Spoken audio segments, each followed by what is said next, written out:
सर्व नमस्ते और आगे हो तो आगे बात करें आगे हो जिस तरह मेरा बात सुनो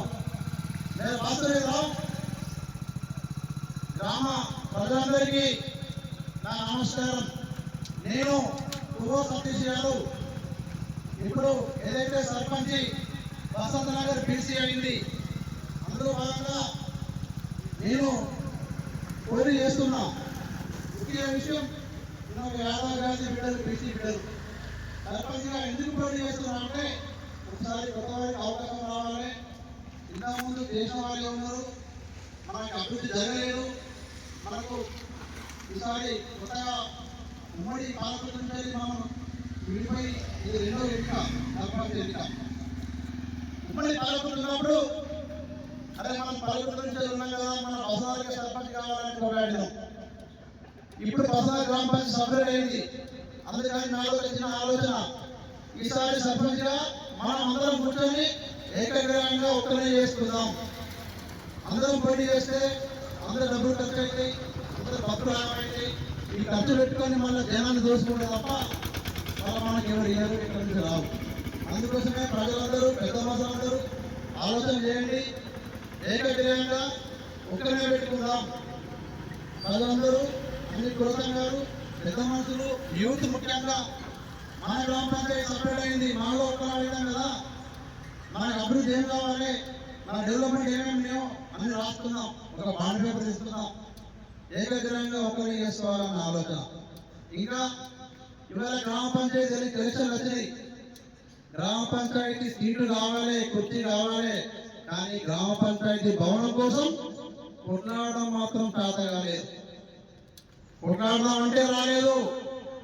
గ్రామ పంచాయతీ భవనం కోసం పోరాటం చేయడం రాలే, కానీ కుర్చీ మాత్రం నేనంటే నేను అంటున్నారు చాలా మంది. ఇది కూడా ఒకసారి ప్రజలు గమనించాలి. మరి ముఖ్య విషయం, మన బసనార్లో ఒక ఇండస్ట్రియల్ ఉంది కంపెనీ. గతంలో కేశవం, ఇప్పుడు అల్ట్రాటెక్ కంపెనీ. నేను కూడా అందులో ఎంప్లాయీ. మా తాత కునారం 50 ఏళ్ళ క్రితం వచ్చిండు, మా అయ్య ఇక్కడ గాడలో చెప్పిండు. నేను ఇప్పుడు కంపెనీ చేస్తున్నా.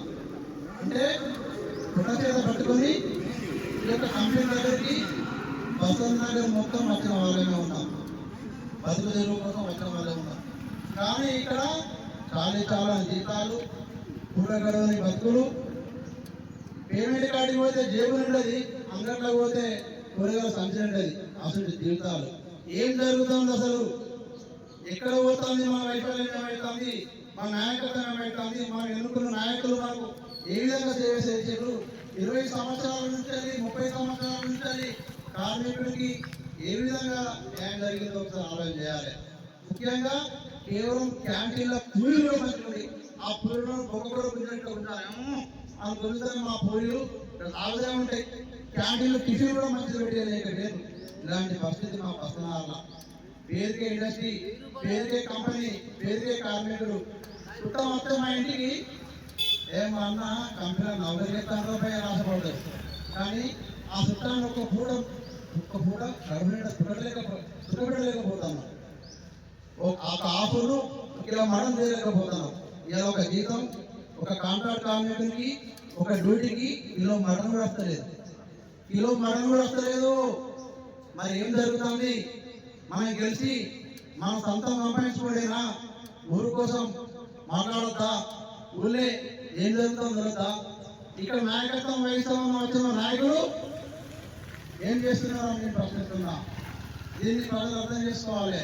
ఇక్కడ నాయకత్వం చేద్దామని వచ్చిన పెద్ద మనుషులు, ఓ పెద్ద మనిషి ఇటు పట్ట చేసుకున్నాడు, ఓ పెద్ద మనిషి అటు పట్ట చేసుకున్నాడు, మధ్యలో పెద్ద మనిషి మధ్యలో పట్టాలు, భూములు పట్టాలు చేసుకుంటారు.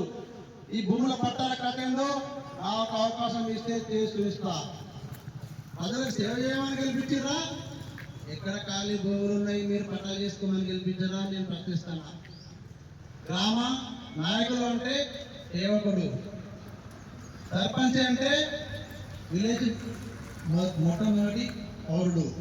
ప్రధాని రావాలన్నా, గవర్నర్ రావాలన్నా ఈ గ్రామ పంచాయతీ బసనానికి సర్పంచ్ ఆమోదం పర్మిషన్ ఉంటేనే వస్తుంది. అంత పవర్ఫుల్ సర్పంచ్ అంటే. అలాంటి సర్పంచ్ని ఇవాళ మీరు ఏ స్థాయికి తీసుకెళ్ళారు? గతం నాయకులు ఏం చేసారు? ఉమ్మడి పాలకులు ఉన్నప్పుడు మన రెవెన్యూ ల్యాండ్ ఎంత, ఇప్పుడు మన రెవెన్యూ ల్యాండ్ ఎంత పసన వరకు నాయకులు ఏం చేసారో అని అడుగుతున్నా. అందుకోసం నాకు ఒకసారి అవకాశం ఏంటి, ఇంకా నేను చాలా నా బొత్తలు బాగా దాచుకున్నా, ఇవన్నీ బయట పెడతా. ఏదైనా మాట్లాడదామంటే బసన్న రామాలయం కాడ కూకుందాం, ఎవరేమేం చేసినామో మాట్లాడదాం, ఏం న్యాయం జరిగిందో మాట్లాడదాం, ఏం నిధులు పెట్టుకొచ్చిందో మాట్లాడదాం.